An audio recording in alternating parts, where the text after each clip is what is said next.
নমস্কার বন্ধুরা, sister kitchen and ব্লগে আপনাদের স্বাগত। আশা করি আপনারা ভালো আছেন, আমরাও খুব ভালো আছি। তো আজকে আবারও একটা রেসিপি নিয়ে চলে এসেছি। আজকে বানাবো চিকেন, একদম সিম্পল, মানে এতে কোনো অসাধারণ কিছু নেই, অসাধারণ কিছু ব্যাপার নেই। সাধারণ আমরা যেমন বাড়িতে বানিয়ে খাই তেমনই আজকে রান্নাটা দেখাবো। তো আজকে চিকেন ঝোল হবে, চিকেনের কারি হবে না বা অন্যরকম কিছু হবে না। পরিষ্কার করে নিয়ে চলে এসেছি। এবার নেব লবণ। অবশ্যই এখানে একটু অল্প করে দিতে হবে, পরে রান্নায় আবার দিতে হবে।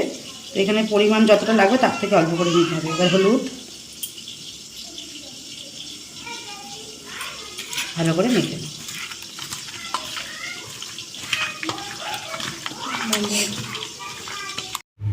তো এখানে আমি মাংস করার জন্য পরিমাণ মতো তেল দিয়ে নিয়েছি। এবার দিয়ে দেবো আলুগুলো আমি ভেজে নেব হালকা আঁচ দিয়ে, ঢাকা দিয়ে ভাজবো, যাতে আমার পুরো 70% সেদ্ধ হয়ে যায়। দেবো একটু লবণ, এবার দেবো একটু হলুদ, এবার ঢাকা দিয়ে দেবো।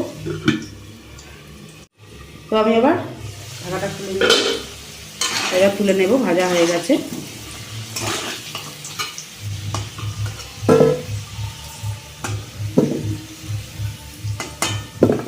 আলুগুলো তুলে নিয়েছি। এবার দিয়ে দেবো তেজপাতা, পেঁয়াজ,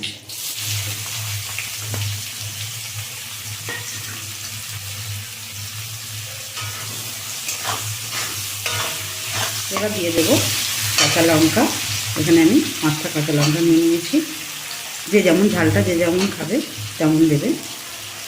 তো আমি এটা কাঁচা লঙ্কার ঝালেই হবে, আর কালারের জন্য আমি এখানে লঙ্কা দেব।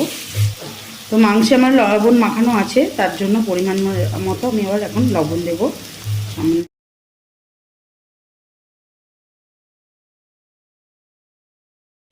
আদা রসুন বাটা, একসাথে আদা রসুন বেটে নিয়েছি, সেটা দিয়ে দেবো।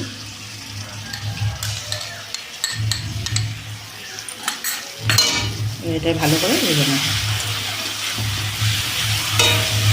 এবার জিরের গুঁড়ো, হলুদ গুঁড়ো, টমেটো কুচি, লঙ্কার গুঁড়ো, লাল লঙ্কার গুঁড়ো, এটা কিন্তু একটু ঝাল লাগে, শুধু কালারের জন্য দিচ্ছি।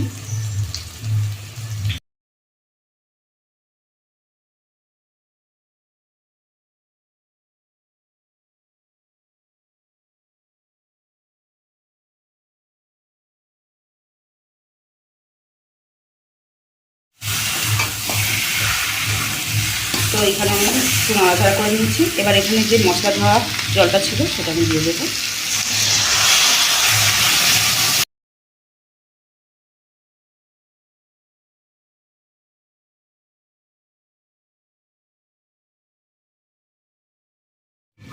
তো হয়ে গেছে 1 মিনিট। এবার আমি আবার ঢাকাটা খুলে আবার একটু নাড়াচাড়া করে দেবো।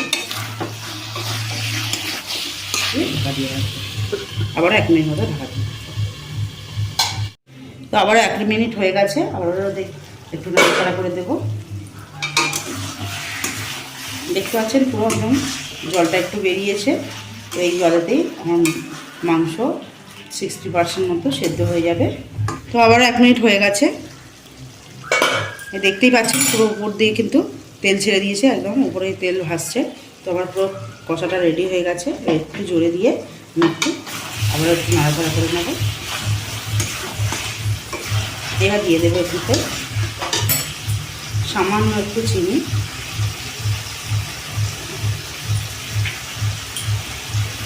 এবার দিয়ে দেবো ধনে পাতা কুচি,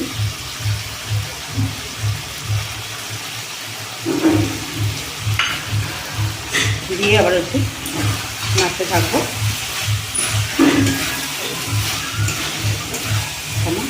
এবার ভাজা আলুটা দিয়ে দেবো।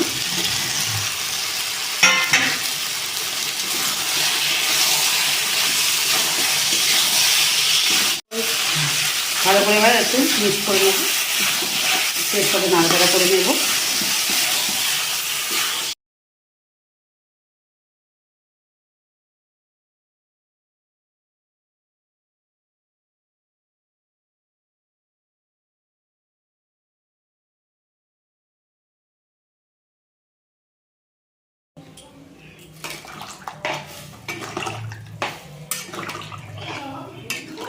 এবার ঢাকা দিয়ে দেব।